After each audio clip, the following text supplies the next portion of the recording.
Compte-rendu du CSE ordinaire du mois de juin. Les points importants à retenir. Vie des projets et courbe de charge. La courbe de charge production est bonne. Nous n'avons pas d'inquiétude en production sur les prochaines années. Les projets vont assez bien, des problématiques ressortent et demandent des actions correctives, mais rien d'inquiétant. En ingénierie, le constat est tout autre. La courbe de charge plonge dangereusement. La direction reconnaît travailler sur des éventuelles charges de travail de Petite Forêt, néanmoins d'autres sites Alstom sont dans la même situation que nous. Pourquoi Alstom choisirait-il une de ses filiales et pas ses sites pour absorber cette charge? Même si des charges de travail nous sont confiées, elles ne feront que reculer notre problème de charge de travail en début 2023 au lieu de 2022. Ne vous trompez pas, Alstom n'attendra pas pour agir. Les postes doublons sont de plus en plus menacés. Alstom ne gardera pas du personnel qui n'a aucune charge de travail dans un futur aussi proche. Plan de charge production jusqu'en 2026.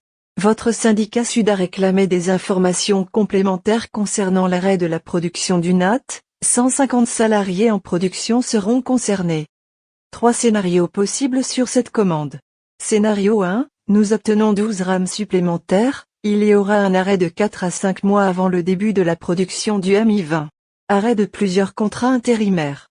Scénario 2, la négociation du lissage de cette commande pour réduire l'impact de ces mois d'arrêt. Pas de précision de la durée de l'arrêt. Scénario 3, nous n'avons pas les 12 rames. Toujours un arrêt de 4 à 5 mois avant le démarrage de la production du Mi-20. Votre syndicat Sud reste vigilant à toutes ces hypothèses qui auront des conséquences sociales et psychologiques. Les salariés ont besoin de réponses sur leur future affectation temporaire et à long terme.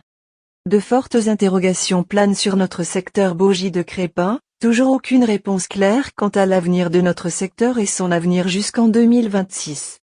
La direction se cantonne à nous évoquer le manque d'informations sur la répartition industrielle d'Alstom. L'organisation Alstom a leur centre d'expertise Bogie au Creusot.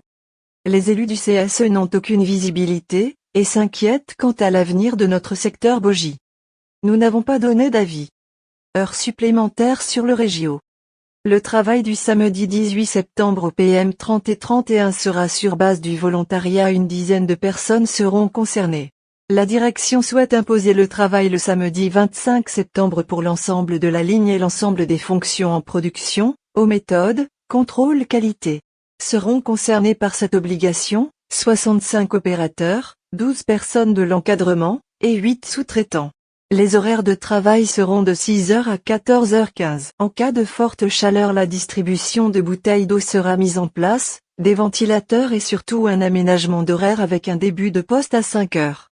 Votre syndicat Sud s'oppose à ce samedi imposé et le réclame au volontariat. Les travaux de transfert des postes de montage au HKL6. Ils auront lieu du 15 juillet au 15 août. Les réceptions sécuritaires des postes auront lieu entre le 30 août et le 16 septembre par le CSSCT. Forte chaleur. Un CSSCT aura lieu la semaine prochaine pour discuter des propositions de l'intersyndicale. Refus catégorique de notre directeur de rouvrir les distributeurs de boissons, prétextant des attroupements et non-respect des gestes barrières. Il refuse également l'arrêt du port du masque en extérieur. Nous nous demandons déjà l'utilité du CSSCT vu le refus déjà de 2 mesures réclamées par votre intersyndicale.